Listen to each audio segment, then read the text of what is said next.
Halo sahabat Merah Putih, bertemu kembali dalam channel kami. Like and share, dan jika ingin berlangganan, subscribe dan nyalakan loncengnya.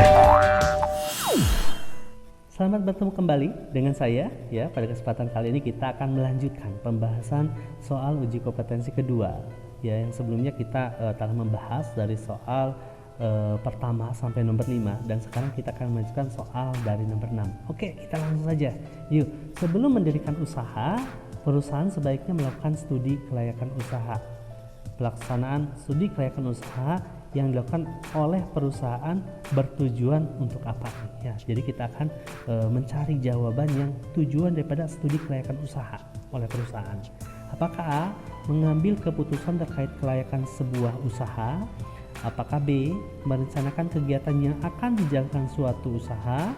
Apakah C, menjalankan keputusan yang sudah diambil pendiri usaha? Apakah D, menentukan pengembangan usaha pada masa depan? Apakah E, mengetahui perusahaan sudah siap menjalankan usaha atau belum? Nah, tujuan daripada studi kelayakan adalah ditampilkan atau ada di option jawaban. Iya, benar sekali, yaitu yang A. Ya, mengambil keputusan terkait kelayakan sebuah usaha, usahanya layak atau tidak, gitu ya. Nah, studi kelayakan usaha merupakan penelitian usaha yang menyangkut aspek hukum, aspek sosial, ekonomi dan budaya, aspek pasar dan aspek pemasaran, bahkan aspek teknis serta teknologi, gitu ya. Nah, ada juga yang lainnya seperti aspek manajemen dan keuangan. Nah, dasar penelitian studi kelayakan usaha digunakan untuk apa? Yaitu untuk mengambil keputusan terkait kelayakan usaha. Jika hasil daripada studi kelayakannya itu diambil layak, ya dijalankan. Kalau belum, ya harus diperbaiki terlebih dahulu. Oke, kita lanjut ke soal nomor 7. Nah, Corporate Social Responsibility atau CSR merupakan wujud pertanggungjawaban BUMS atas dampak yang ditimbulkan di lingkungan masyarakat yang memiliki tujuan untuk apakah A, meningkatkan keuntungan yang diperoleh perusahaan, apakah B, meningkatkan tanggung jawab sosial dan lingkungan, apakah yang C, memperluas kesempatan kerja di sekitar perusahaan, apakah yang D, meningkatkan daya saing produk secara nasional, apakah E, meningkatkan daya beli masyarakat sekitar. Ya, yang termasuk ke dalam wujud pertanggungjawaban BUMS, ya, terkait dengan Corporate Social Responsibility. Sebenarnya dari perkataannya juga sudah kelihatan, ya. Nah, responsibility itu berhubungan dengan, iya benar sekali, dengan tanggung jawab, ya, dengan tanggung jawab. Berarti di sini yang mana kan jawaban tepatnya, yaitu iya yang B, ya, yang B, meningkatkan tanggung jawab sosial dan lingkungan. Ya, jadi Corporate Social Responsibility atau CSR adalah komitmen dari bisnis atau perusahaan untuk berperilaku etis dan berkontribusi, ya, terhadap perkembangan ekonomi yang berkelanjutan serta meningkatkan kualitas hidup karyawan dan meningkatkan kualitas hidup keluarganya, komunitas lokal, masyarakat luas. Program ini merupakan perwujudan tanggung jawab perusahaan terhadap kondisi sosial dan lingkungan. Contohnya, pemberian beasiswa, penanaman pohon untuk reboisasi, perbaikan fasilitas publik, dan peningkatan pelayanan kesehatan masyarakat sekitar perusahaan, sehingga perusahaan di sekitar itu merasa terakui, merasa terpelihara dengan hadirnya BUMS yang ada di sana. Oke, kita lanjut ke soal nomor 8.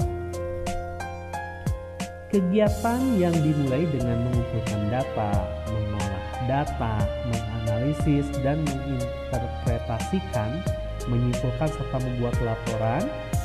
Nah, ini ke sini, ke samping ternyata ke sini, merupakan tahapan studi kelayakan usaha yang disebut.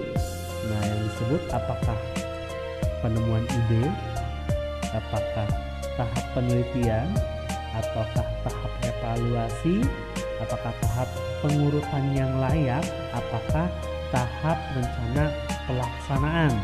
Nah, tahap yang tadi disebutkan seperti tadi mengumpulkan, mengolah data, menganalisis dan menginterpretasikan, menyimpulkan serta membuat laporan, itu tahapan daripada benar sekali, itu termasuk tahapan penelitian ya, di mana studi kelayakan usaha merupakan sebuah proses yang terdiri atas beberapa tahap.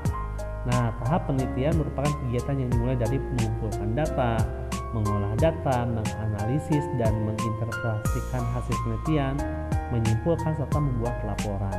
Nah, pembuatan daripada hal-hal tersebut adalah untuk diperlukan studi kelayakan usaha yang berguna untuk mengurangi risiko dan kendala yang mungkin dihadapi pada masa yang akan datang atau masa depan, gitu ya. Oke, kita lanjut ke soal nomor 9. Pemerintah tidak menghalangi BUMS untuk berkembang pesat di Indonesia selama BUMS tidak mencampuri sektor primer pemerintah. Kebijakan tersebut dilakukan pemerintah karena apakah A. Pemerintah menghindari monopoli untuk menstabilkan harga, apakah B. BUMS yang berdiri tidak akan mengganggu pelaksanaan kerja BUMN, apakah yang C.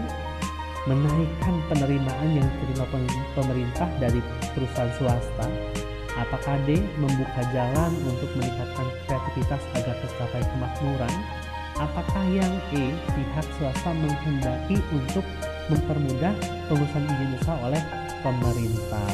Nah, yang termasuk ke dalam BUMS ya, dalam sepak terjangnya dalam perekonomian di Indonesia adalah yang benar sekali, yaitu ditunjukkan oleh opsi yang D, membuka jalan untuk meningkatkan kreativitas agar tercapai kemakmuran. Jadi peluang BUMS untuk berkembang itu terbuka lebar. BUMS diharapkan mampu meningkatkan daya kreasi, meningkatkan partisipasi dalam pembangunan, mampu mencukupi tenaga ahli dalam mengolah kebutuhan sumber daya alam, dan sebagai salah satu solusi untuk mengelola sumber daya yang belum dikelola oleh pemerintah. Oke, kita langsung ke soal nomor 10 ya, soal terakhir. Nah, ini ada ilustrasinya, kita lihat dulu soalnya seperti apa supaya tidak terbaca dua kali. Oke, nah jadi ke atas nih. Pemilik CV Cakrawala yang berperan sebagai sekutu aktif adalah, nah siapakah di antaranya tokohnya? Oke, kita baca dulu terkait ilustrasinya. Nah, Pak Subhan, Pak Dahlan, Pak Suwarno, dan Pak Rosid berencana mendirikan sebuah usaha dengan nama CV Cakrawala. Pak Subhan bertugas menjalankan perusahaan sesuai dengan peraturan.